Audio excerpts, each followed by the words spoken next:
कपड़े धोने वाली बहू। शादी के पहले से ही विभा को कपड़े धोने का बड़ा शौक था। कभी नल के नीचे तो कभी तालाब के पास। अरे मेरी नीली वाली लुंगी नहीं दिख रही है। विभा की अम्मा, कहाँ रखी है लुंगी? अरे वो तो विभा ने परसों ही धोकर रखी थी आपकी अलमारी में, देखो वहीं होगी। वो ना मैंने आज धो दी, मुझे लगा कि गंदी हो गई होगी। अरे कैसे गंदी हो गई थी? उसे तो मैंने पहना भी नहीं। हे भगवान, इस लड़की के कपड़े धोने की आदत से परेशान हो गया हूँ मैं। जितना तो घर में राशन नहीं आता, उससे कहीं ज्यादा डिटर्जेंट पाउडर का खर्चा है। इसकी शादी करवा दो, शादी जाए अपने घर में ही करे काम, फिर चाहे घर के कपड़े धोने हो या पूरे गांव के। हाँ ठीक बोल रही हो, देखता हूँ मैं कोई लड़का। वो दिन भी आ जाता है जब विभा को देखने लड़के वाले आ जाते हैं। लड़की मुझे अच्छी लगी। होने वाली सास कहती है, बेटी अगर कुछ पूछना है तो पूछ लो। वैसे तो हमारी लड़की बहुत ही शर्मीली है, जो बोल दो वो मान लेती है, इसे क्या पूछना होगा। अरे कैसी बात कर रही हो माँ, मुझे इन लोगों के घर रहना है, सवाल तो कई है। हाँ हाँ बेटा, पूछ लो ना, क्या पूछना है। आप लोगों के घर कपड़े कौन धोता है? सास का मुंह बन जाता है। देखो, अगर तुम ये कहना चाहती हो कि तुम्हें कपड़े धोने नहीं आते तो सुन लो, कपड़े मैं ही धोती हूँ, लेकिन तुम्हारे आ जाने के बाद मैं रुमाल तक नहीं धोऊंगी। अरे चुप रहना भाग्यवान, बहू बेचारी घर आई नहीं, उसे डराना शुरू कर दिया। वो क्या है ना बिटिया, अभी तक तो ये कल्लू की माँ ही धोती थी, लेकिन अब तुम्हारे पापा तो दहेज में वॉशिंग मशीन देंगे ही। तभी विभा की माँ बोल पड़ती है, सवाल भी पूछा तो क्या। वैसे भाई साहब, मशीन की तो फिर भी कपड़े धोने की कैपेसिटी होती है। मतलब जो बिटिया दे रहे हैं ना विभा, इसे कपड़े धोने का बहुत शौक है। ये आप लोगों के क्या, आस पड़ोस गांव मोहल्ले सबके कपड़े धो दे और उफ तक ना करे। बाहर देखा नहीं आपने कितने कपड़े सूख रहे हैं? सब हमारी बिटिया ने ही तो धोए हैं। बस भी करो ना माँ, शर्म आ रही इतनी तारीफ सुनकर। और तो और एक दाग निकाल कर दिखाओ तो मान जाऊं। हाँ अच्छा, माफ करना बेटा, मैंने गलत समझा। हमें तो रिश्ता बहुत पसंद है। और ऐसे जुड़ जाता है रिश्ता कपड़े धोने का शौक रखने वाली विभा का। उसकी शादी हो जाती है कोयला फैक्ट्री में काम करने वाले कल्लू के साथ। शादी के बाद अचानक विभा चिल्लाती हुई सास के पास आती है। सासू माँ, अरे सासू माँ कहाँ है आप?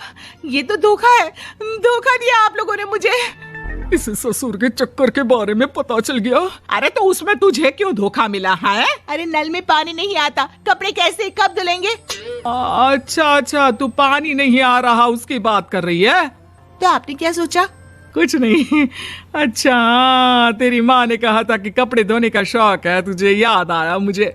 शौक बोलकर कपड़े धोने वाले मेरे जुनून को कम ना आके सासू माँ, कपड़ा धोना मेरा गुरूर है। तभी पति भी वहाँ आ जाता है। अभी मैंने इसे सनी देओल की फिल्म दिखाई है, उसी के डायलॉग मार रही है माँ। अच्छा सुन, साफ बता रही हूँ, पानी सुबह 4 से 6 और शाम को 10 से 12 आता है, समझी?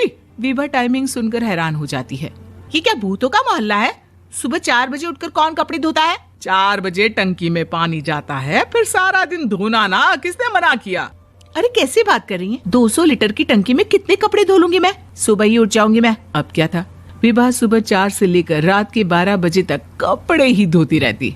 एक रोज सास पड़ोस से निकलकर कहीं जा रही होती है कि साथ वाली कहती है, हाँ कल्लू की माँ, जरा ये बताओ कि 2 साड़ी है, 2 ब्लाउज और एक पेटीकोट और एक नाड़े वाला लंबा कच्छा। हाँ तो?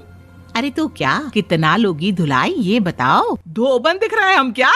हमारे पति सरकारी नौकरी से अभी रिटायर हुए हैं और बेटा सुपरवाइजर है कोयला फैक्ट्री में। धोबन समझ रखा है हमें।